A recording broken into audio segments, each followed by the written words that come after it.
Hey everyone, welcome to another video. Today I've got a very special video planned for you all today, and that is to talk about the Philippines International Oscar submission, The Missing. So let's get into it.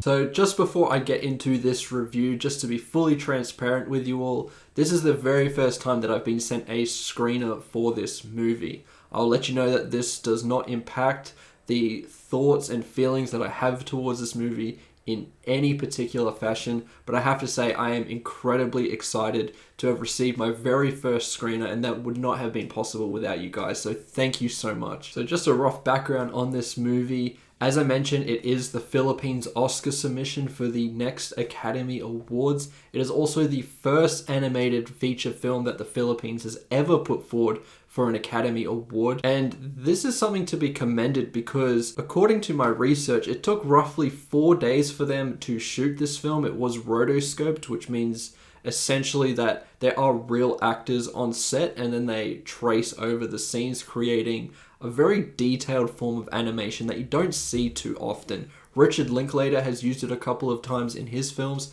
and we see it present here, and it does look really incredible. It took them almost 2 years to make this film. It has been quite a long journey and has a pretty nice cast of actors. So this film stars Carlo Aquino, Gio Garhol, and Dolly De Leon from Triangle of Sadness.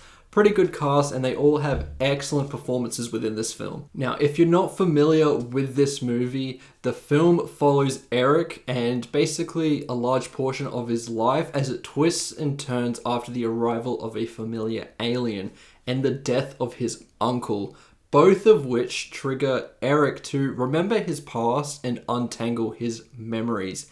Now, that synopsis does sound quite vague for what the movie actually covers. This is a very heavy movie that really tackles some deep and dark themes and some very affecting subject matter that can affect a lot of viewers. And that is something that I would need to warn you about.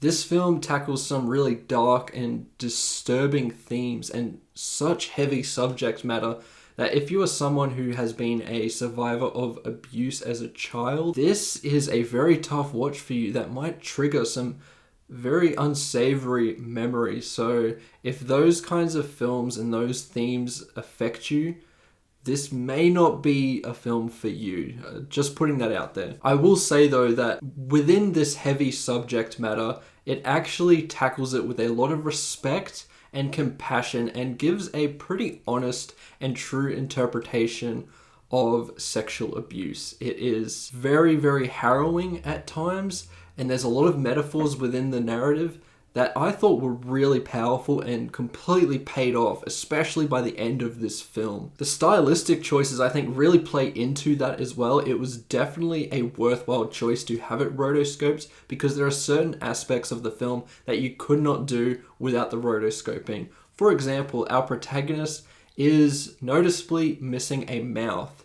That is definitely a metaphor for something that happens later on in the film, and that would look quite goofy in live action and could maybe do a disservice to the subject matter. So having it rotoscoped, it can convey its metaphors while being extremely respectful of this subject matter. And honestly, that aspect of the movie I didn't think would really affect me as much as it did. Once again, especially by the third act, this hit me quite hard as it really brought everything home and led to an extremely just powerful moment that is so affecting.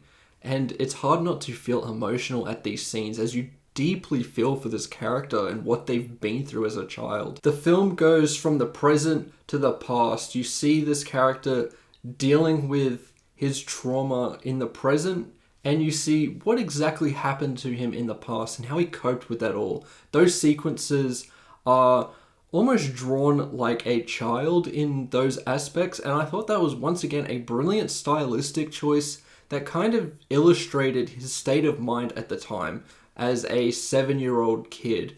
It is extremely purposeful and once again works within the narrative. I actually thought the flashback sequences were probably the highlight of the film for me, even if they're some of the darkest scenes of this film. And once again, you see how that affects this character in the present. He's a lot more reserved. He doesn't really want to talk to many people. He's not as trusting. He doesn't let his mum into his personal life as much. He kind of keeps her at a distance for quite a bit of this film. Once again, makes it more impactful when these characters finally start talking with one another and trying to figure out the source of the issue here. The use of the alien was once again a brilliant metaphor within this film. It took me a little bit to figure out what it actually represented, but once I got there, it really hit home what it all meant, and it almost recontextualizes the film in a lot of ways as you are learning more about